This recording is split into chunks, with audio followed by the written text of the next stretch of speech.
So over the years, we have developed some habits as an international student and also an immigrant here in Canada to achieve our financial goals. And we have also learned from observing other students and learning from our own experience on how to change our financial habits.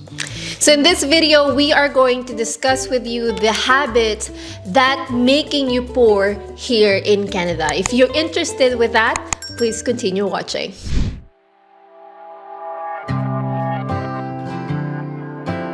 So habit number one is most people think that studying abroad is only for rich people.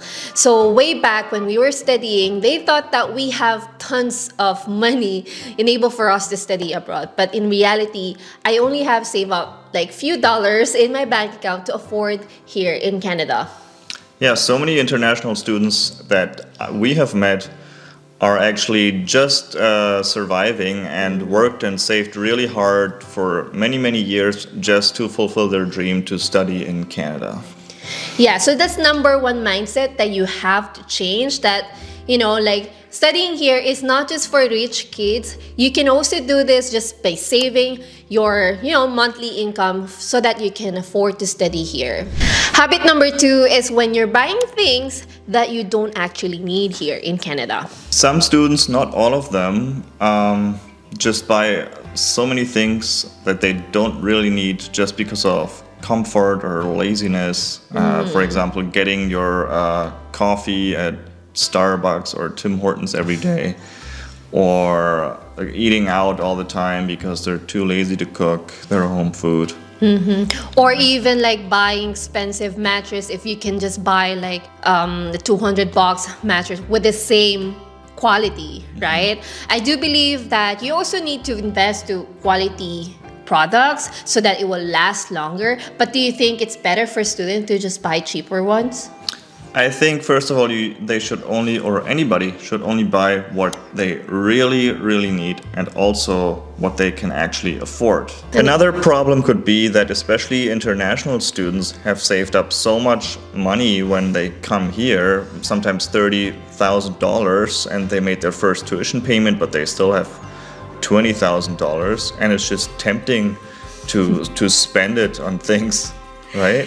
You just feel like you're so rich having like thousands of dollars in your bank account. Yeah. And that's the main reason why we have guaranteed investment certificate, so that you don't have access to your money. So maybe you can do that. Yeah. Habit number three, and this is watching too many vlogs that you feel like you need more. So what I noticed for the past few years, I always watch YouTube videos and like looking at Instagram photos, and what I noticed, most people, they brag about their things or they go to so many places, and you feel like something is lacking in your life and something is missing. So what you tend to do is you buy those things to fulfill that missing or gap in your life. Now you end up, being broke. Yeah, you buy that thing because then you think then you will be happy and great like that person in that video that you've seen or that Instagram picture. Yeah. But it's not about the thing. It's about changing your life yourself. Yeah, so make sure that you have to be aware of the videos or things that you consume, right? Because it really affects you as an individual. So habit number 4 is just staying in that one job that you've maybe had while you were studying. You had it part-time, then you finish your studies, you work there full-time, and you just try to save money and create wealth based on that. Especially here in Canada, they work in one job for 30 years and they never find another one. And I feel like that's not a good habit to do if you really want to build wealth, and especially if you want to have higher salary, you need to jump into another company or another position so that you can get higher salary. We have a wrong mindset that we need to work so many hours so that we can build this amount of money. You know, there are other income streams that you can do so that you can, save up. Like, for example, investments, or maybe you can create a video like in YouTube. This is like one of the ways that you can make money here in Canada as a student or even as an immigrant. As Warren Buffett's once... Okay, what did he say? Should I only say the quote or something else too? No, just say it's from Warren Buffett once said, if you don't figure out a way to make money while you sleep, you will be working for the rest of your life. Until you die.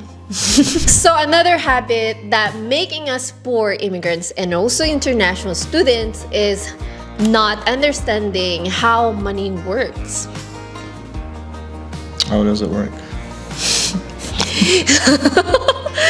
So for me, like, the money works for me when it comes to business is when I'm reinvesting to my business. So for example, I have, let's say, 10,000 or 100,000 Canadian dollars for this year. I will not just spend it to, just buy equipment, or, most Filipinos, they always say, oh, I will buy this because I deserve it. I think that's a wrong mindset. You should only buy things, or you should only spend things if it only creates another source of income, if it has a return of investment. That's a good idea. Just buy things that make money, not things that cost money.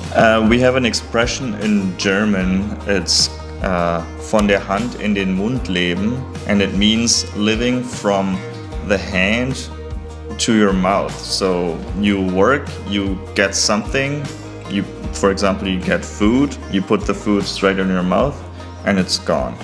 And then what happens the next day? You're hungry again, you have to work again. Just like paycheck to paycheck. As they always say, money doesn't make you happy, right? It's the things that you buy with it, or that you can buy with it, are the ones that make you happy. You cannot eat money. Yeah. But what is important is to have a good amount of savings on the side and save for your retirement and for your future, so that you have security and stability. That's what you're actually saving for. Like, say you lose your job, or you don't want to work for 1 year. If you can afford that, not to work for 1 year and just enjoy life, that's awesome, right? Yeah. So hopefully, guys, you find some, important nuggets in this video, enable for you to plan for your goals for next year, 2023. And we wish you a happy new year, and thank you guys for watching and supporting SLE, and bye-bye, salamat, ciao.